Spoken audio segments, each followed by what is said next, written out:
श्री परमात्मने नमः। श्री कृष्णायन। पुरस्चरण विधि।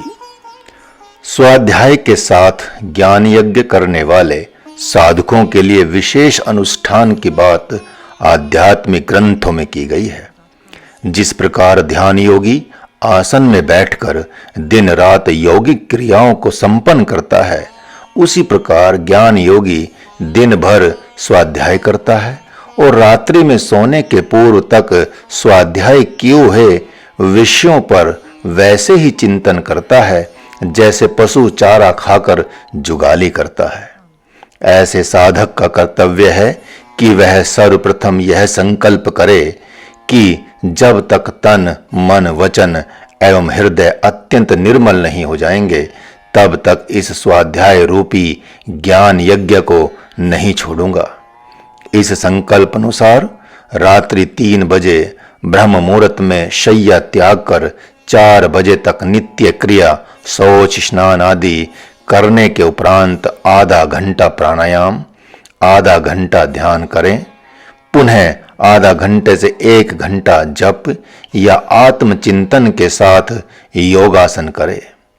उसके उपरांत 1 घंटा टहलकर स्वाध्याय में बैठ जाए। लगभग 7 या 7:30 बजे से 11:30 बजे तक स्वाध्याय अर्थात पाठ करके स्नान करे। पुनः 12 बजे से 1 बजे के बीच आधा घंटा ध्यान करे तथा हल्का शाक या फल आदि पाकर 2 बजे से 5-6 बजे तक स्वाध्याय करे। उसके उपरांत 1 घंटा टहलकर स्नानोपरांत आधा 1 घंटा ध्यान करे। रात्रि को पूरा भोजन पाकर 2-3 घंटे आत्मचिंतन करके सो जाए। स्वाध्याय के समय जब बैठे बैठे थक जाए तो खड़े होकर टहलकर पुनः बैठकर उसे करे। सद्गुरु का सानिध्य है तो उनसे सत्संग के लिए कम से कम 1-1.5 घंटा समय निकालें। अभ्यास हो जाने पर दिन का आहार समाप्त हो जाएगा तथा रात्रि में आधा पेट में संतुष्टि हो जाएगी।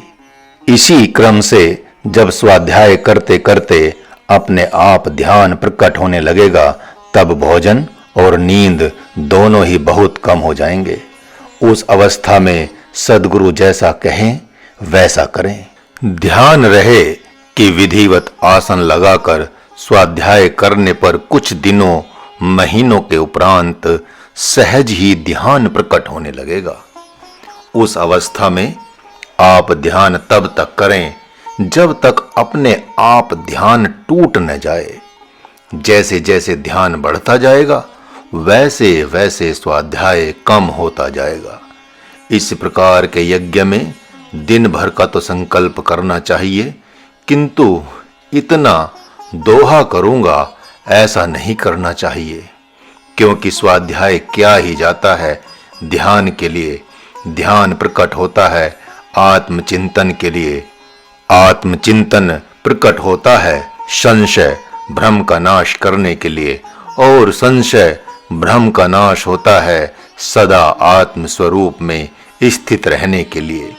इस प्रकार यह श्री कृष्णायन सद्गुरु कृपा से आत्म स्वरूप में प्रतिष्ठित करने के लिए हर तरह से सामर्थ्यवान है।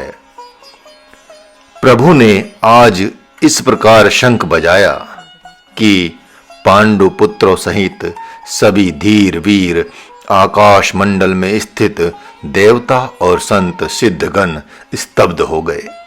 राजा धृतराष्ट्र, बुद्धिमान संजय तथा कमल के आसन पर विराजमान ब्रह्मा जी एवं भगवान शंकर भी स्तब्ध हो गए। इस शंख ध्वनि को सुनकर गीता जी की रचना करने वाले महर्षि व्यास भी स्तब्ध हो गए। सबके श्वास प्रश्वास थम से गए। वाणी तथा इंद्रियों के ज्ञान से परे ब्रह्म के इस स्वरूप का दर्शन कर एवं उनके द्वारा की गई शंख ध्वनि सुनकर सभी लोक तथा उसके वासी भी स्तब्ध हो गए।